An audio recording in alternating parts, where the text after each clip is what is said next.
Hi, mining community. Welcome back to another episode of the Dig Deep, the Mining Podcast.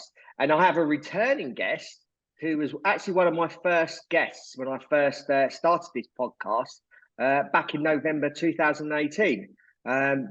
I recorded an episode with Jeremy, which was my third episode. So this is probably 4 years ago.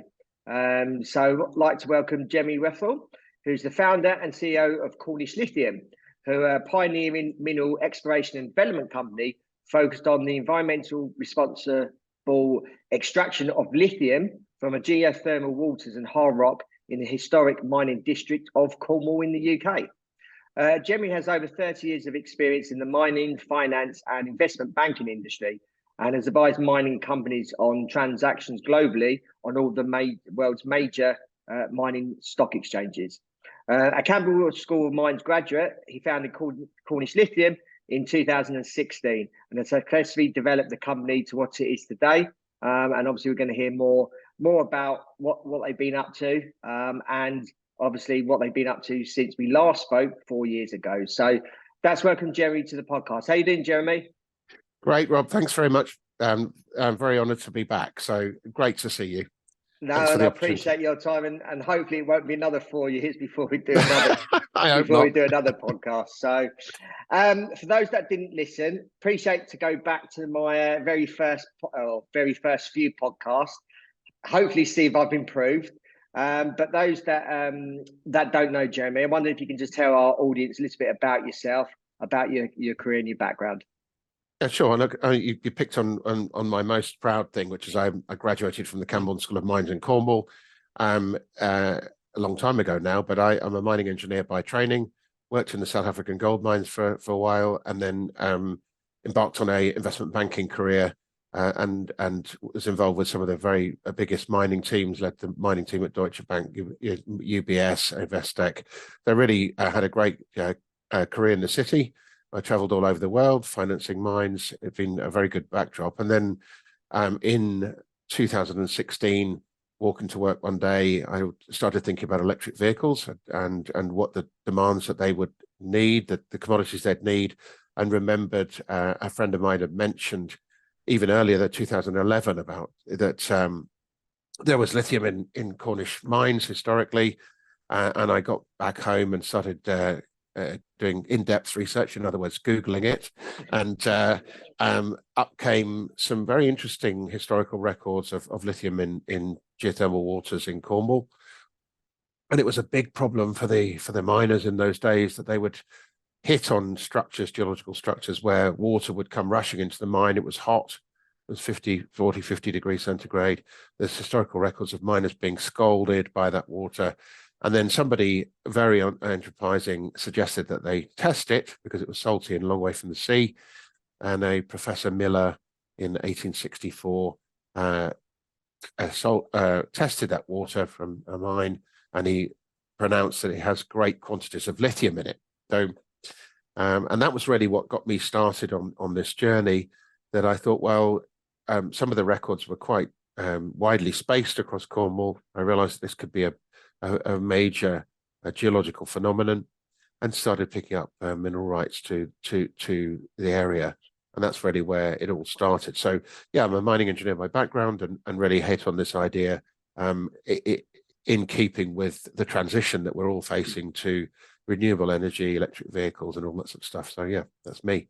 Okay, why don't you give us an overview of Cornish Lithium, and then probably talk us through some of the key developments over the past sort of 18 months or so. Sure. So an overview of the company is we are really a company of two companies. We started off, as I sort of already talked about, focusing on lithium in brine or in water. In fact, the brine in Cornwall is hardly brine at all. It's more a little bit of saltiness in it, but very low salinity water. Very, very important when you start looking at how we process that, because low salt means much easier to process than high salt, unlike other lithium-bearing brines around the world. The water in Cornwall is very special. So we have one side of the business is focused on that, and also the associated heat in that water. So those geothermal waters are 80, 90 degrees centigrade. a lot of heat, and everyone's gas bill has gone up recently. So we're all looking for alternative green sources of heat. That's very important for us as a business as well, that we can use that heat to decarbonize industry in Cornwall. And then the second part of the business is a focus on hard rock. The open pit that we're planning may not be as big as the one behind you, Rob, but it certainly will be quite a big open pit. It's an existing open pit. It was mined for China clay until about 9 years ago.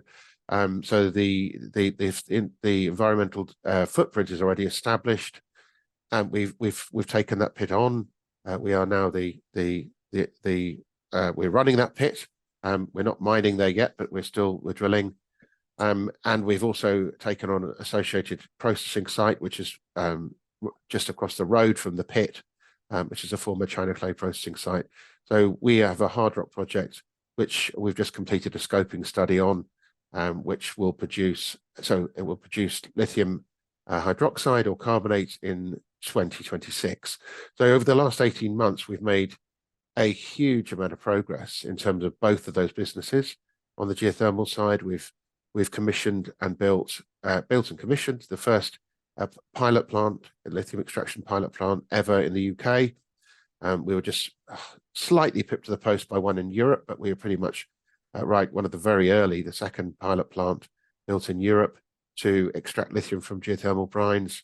Very excited about that. We've just drilled our third borehole for geothermal brine or water down to 1,700 meters, and that's very exciting and encouraging. We're testing that as we speak. We're hoping to drill that a bit deeper as well. So, and on the hard rock side, we've really, as I said, completed the scoping study. We've achieved funding from TechNet, one of our major shareholders, Technology Metals investment fund of £18 million. The second tranche of which was contingent on the scoping study, and a lot of due diligence was done by them prior to investing that second 9 million that came in June. So we've got plenty of money in the bank at the moment, which is great.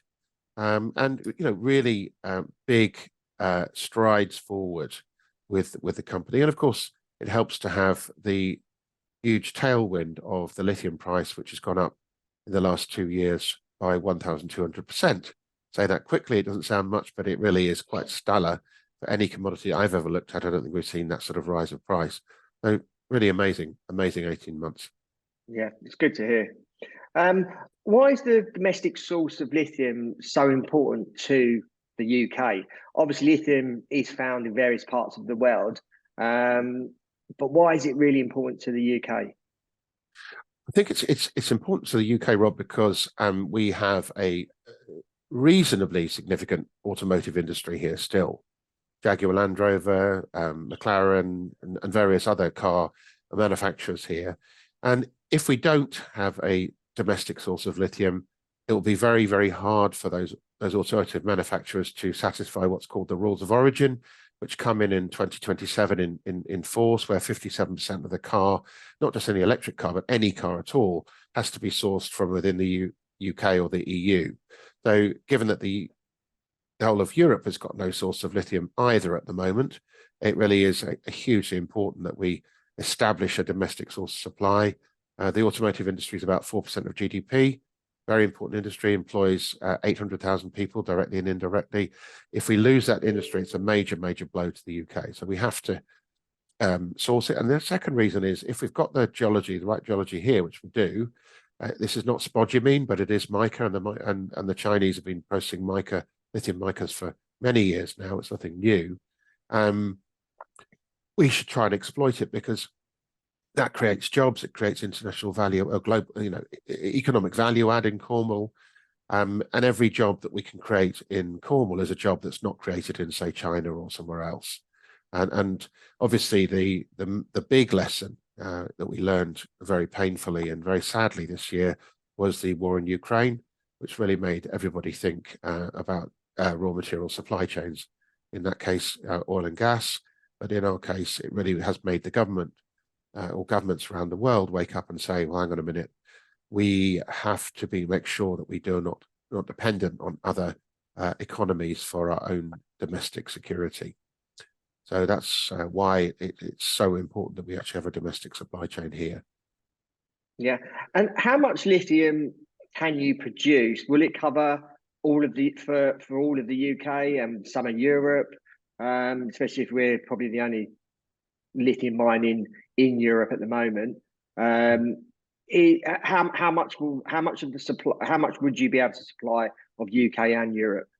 Well, I Roughly? think in Europe's case, there are quite a few aspiring lithium producers. We'll see how all that goes. But obviously, there was a big setback with Rio Tinto's project in Serbia. That was a wake-up call to how difficult it is to develop a lithium mine in Europe. But we believe we could generate about. So let's put it in context. The automotive transformation body in the UK and the Faraday Institute have forecasted about 80,000 tons of lithium carbonate equivalent, or LCE, will be needed by 2030, which is only 7 years away now, ready tomorrow. So that is a huge, huge amount of lithium. That, to put that in context, only say 5 or 6 years ago, the global supply of lithium, full stop, was about 320,000 tons. So 80,000 is a lot. How much can we produce? We're very confident we can produce about 8 to 10,000 tons from our hard rock project. So we're nowhere near enough for the UK, and we would aspire to produce at least the same again from our brine operations, but that is still relatively in its infancy. Although we're making great progress on it. So I think, even if we produced 20,000 tons, it's still only a quarter of what the UK will need. So we'll still need to import. There's another company in Cornwall who are also trying to produce lithium from rock, British Lithium. They're aspiring to produce more, and everyone asks us if they're competition. Absolutely not. We need all of that lithium to supply the UK's raw material needs. So Britain really does need this. Yeah. The company has a big focus on sustainability. Can you talk us through how you're incorporating this into your projects? Yeah, thanks, Rob. We do indeed have a big focus on sustainability. We have a strong ESG team of, I think, about 10 professionals full time. We published our first sustainability report this year, even though we're not a public company. Well, we are now a PLC, but we're not a listed company. We're a PLC as of about a week ago, but we're not listed. And so we don't have to produce a sustainability report, but we take sustainability and ESG extremely seriously. And each one of those, that ESG, that the environment, social, and governance, we take extremely seriously. We know very well that we have to behave as responsible citizens in Cornwall, minimise our environmental impact. At the same time, it's a fact that these raw materials have to come out of the ground. You can't recycle your way to electric vehicles yet. That may come in 30 years' time, but they have to be extracted from the ground. We have to do it in a responsible way. So we do have a big focus on sustainability and responsibility, low carbon, which is why we've selected our methods of extraction to be ultra low carbon and responsible methods. So, yeah. Yeah. A topic, I suppose, that comes up quite often is mining is obviously historically suffered from a sort of poor public perception, especially obviously here in the UK. Do you see this as a challenge for you as you look to sort of develop your projects? Yeah, Rob, thank you. Mining, when you speak to the average person in the street about mining, they will conjure up mainly coal mines. They will think about dirty, dangerous places to work. Nothing could be further from the truth in our case. We are an open pit in our hard rock project, and our brine is almost not mining at all. It's more, I prefer to use the words mineral extraction rather than mining, because that's what we're trying to do. And really, in Cornwall, it's got to bear in mind that Cornwall has a 4,000-year history of extracting metals from the ground, mainly focused on tin. If you're a pole dart fan, you know all about that, and copper, but also there was a lithium mine, as far as we can see, in the war in Cornwall. That's why we focused on our Trelava pit in the first place. So and Cornwall still has a very important china clay industry from which there are very large open pits in Cornwall still being operated for china clay. So Cornwall's no stranger to mineral extraction, and we have had very, very strong support for our projects from the local community and from the council, and indeed from the UK government. So we don't take it lightly, our responsibilities there, but we really do see ourselves as extracting a vital mineral or metal that will enable the energy transition to happen. Without lithium, there is no energy transition. We might as well go back to burning fossil fuels. But if we can't just rely on that fact alone, it's the fact that it's a double whammy. We're extracting this fantastic metal which enables the transition to happen, but doing it in a responsible manner. Yeah. I suppose moving on from that, obviously the public perception of mining, how can we as an industry improve that perception throughout the whole UK? And again, probably had this question, I've asked this similar type of question to many guests. But I suppose if we focused on the UK, which isn't necessarily a big mining jurisdiction, probably was quite a few years ago, but not necessarily now, although there seems to be a sort of a resurgence of mining. How can we inform, how can we make mining change their brand or change their image from what you just initially said of it being dirty and it's not that? What do you think we could probably do as an industry to help change people's perceptions? I think that it's a really, really important question, and it goes to, if you ask most young people, as we have, what motivates them, what keeps them up at night. For me, when I was growing up, what kept me awake at night was the prospect of nuclear war. So nowadays, the thing that keeps most young people awake at night is the problem with climate change. And so if you say to a young person, do you want to be part of the journey to ameliorate or to stop climate change? They would answer yes. And so the answer is then, how do you think we're going to do that? We have to extract these minerals that facilitate the change to renewable energy. Do you want to be part of that journey? And a lot of young people would say yes. But if you said, we've got to break that nexus between mining being dirty to mining and mineral extraction being an absolute essential part of energy transition. We without copper, without tin, without lithium, without cobalt, we cannot make that transition. And I think people have to understand that everything we have in life is either mined or farmed. If you've got an iPhone, it's got 62, I think, different metals in it. If you drive a car, even a non-electric car, it's got aluminium, steel, copper. All of these things don't come out of thin air. They have to be extracted. But we do have to be careful for the environment. But in order to achieve the transition and stopping climate change, we have to extract these metals from the ground. And that's where we start. We start with young people and telling them they can actually be a major part of this exciting transition via learning about chemical engineering, mineral extraction engineering, and that sort of thing. That's the transition we need to make. Yeah. And do you think the government should be responsible to send that message out? Because there probably more people will listen to that if it's obviously coming from the government, because that's obviously informing everyone that doesn't know anything about mining, that mining is essential and needed, and it's not the perception you think, but it is to a greater good.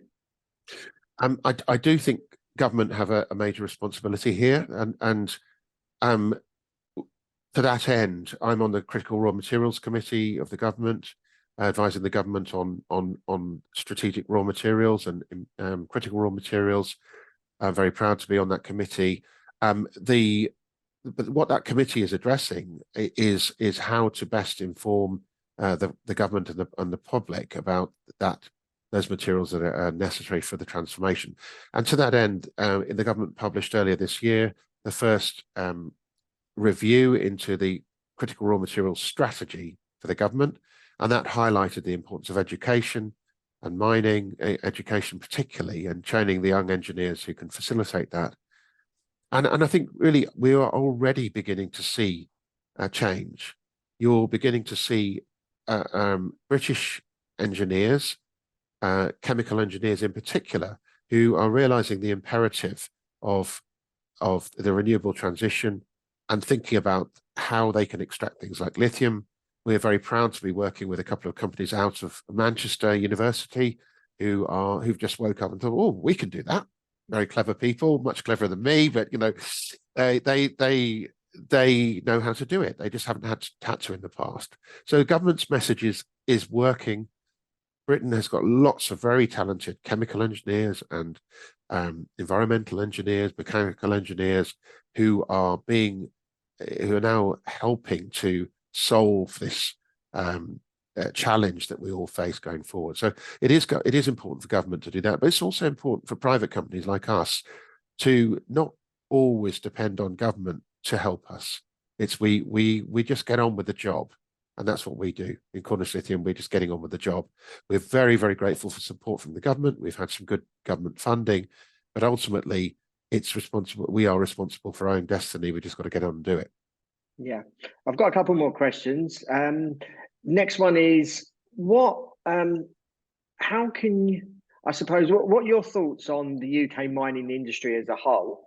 And like I mentioned, there seems to be this resurgence of mining within the UK compared to, I moved back from Australia to the UK in 2014, and I've seen a development in the mining industry just in those last 8 years, and obviously there's probably a lot more moving forward.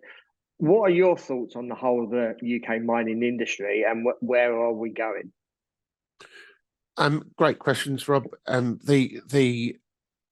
went to attended an event with Rio Tinto a couple of nights ago, and was stunned that 2 government ministers presented as guests of honour at that function, and talking about the importance of critical raw materials.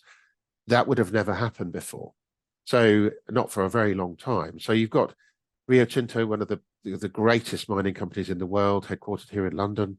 We've got a big knowledge base here in the UK at the School of Mines, one of the preeminent mining schools in the world. We've got lots of mining companies headquartered here, listed on the London Stock Exchange, and we've also got, as you mentioned, since you returned in 2014, we've seen a resurgence of interest in mining, because what happened was, particularly in Cornwall, a lot of the very talented mining engineers moved out of Cornwall to go and resource the what they called the new world. They went to the US, they went to Canada, Australia, South Africa, as in the mid 1800s, to build those mines. Those mines are now all worked out. And what happened in Cornwall is fascinating, that the people left and the minerals stayed. So the minerals are immovable. The minerals are still there, and people are realizing that, like Cornish Metals, which has got the South Crofty project, tin project in Cornwall. They've got funding from Vision Blue, Sir Mick Davis's fund, to dewater that mine. It's one of the third biggest tin deposits in the whole world. Still there, still sitting there, ready to be mined. They're going to dewater that mine, start mining. Fantastic. That's exciting.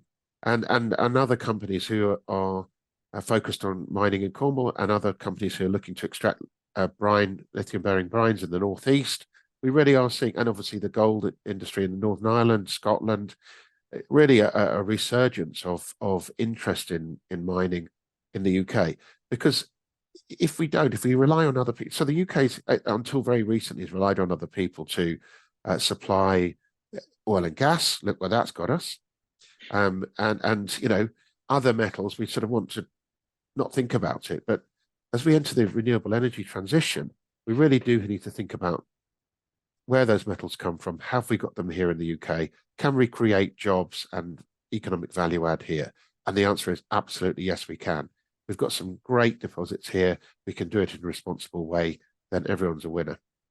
Yeah, certainly. And like you said, there is probably, like you said, Cornwall has been mining for 4,000 odd years. So there is obviously a mining industry here. It just needs the people, more people, to go into the industry and start making some of these projects, making things happen, like yourself. And I do see a good future for the mining industry for a number of decades to come. And you're obviously you're in what you're doing. It's the grounding of that, and hopefully, if I'm still doing this podcast in 10 or 15 years, there could be a number of other companies that are actually in production. So yeah, there seems to be a bright future, and we are moving more into mining here in the UK. And it's really interesting when we're drilling our deep holes for lithium in brine. We're hitting copper, we're hitting tin, we're hitting all sorts of things on the way down. That's never been mined. I think there's a really bright future for the UK as we sort of really realise the importance of that industry to our future. Yeah. And summing up, what's the next sort of 6 to 9, 12 months look like for Cornish Lithium? And is there anything else that you want to add? Thanks, Rob. I think the next 12 months, 9 months, whatever, the next year is a hugely important year for us. We start our feasibility study for Trelava. We've done the scoping study. It's very exciting and positive. We will be starting to build our demonstration plant, which is very interesting for us.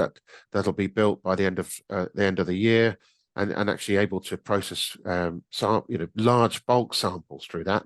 That's really interesting.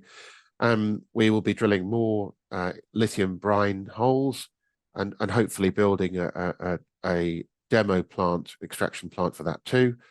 And we're also going to be looking at seeing what we should do with the intersections of copper and tin that we've had. Who knows what we do with that? But they're sitting there, really interesting. And I think also that what do we do with the geothermal heat? How does that play?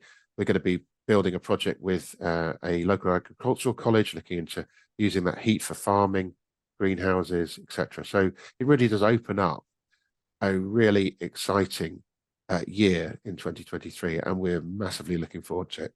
Yeah, sounds like you've got a busy 2023, and obviously wish you all the luck for the next year.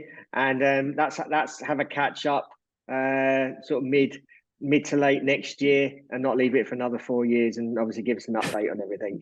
Would love to. Yeah. Thanks, Rob. Thanks very much. Really appreciate your time, Jeremy.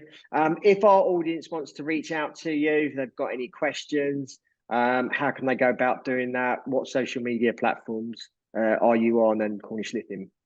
We're on pretty much all the social media platforms: Twitter, LinkedIn, Instagram. Also, the best place to get in touch is via our website. On our website, there is a downloadable copy of our presentation, our latest presentation. You can look at all our report and accounts, etc., if you want to. But there's a way of getting in contact with our IR and PR team on that website. So that's the best way to do it. Yeah, we'll include those in the show notes. So that's for easy access to people to get in contact and see what you guys are doing and the progress you're making, which yeah, and it's a great story. And those that are listening, really appreciate your time. Hope you enjoyed that. UK does have a mining industry, and it is growing. So please share this episode with others around the world, because hopefully the UK is not forgotten in the mining community. And as obviously Jeremy pointed out, there is a lot going on, and we do have a future here in the UK in the mining industry. So appreciate your continued support, and until next time, happy mining.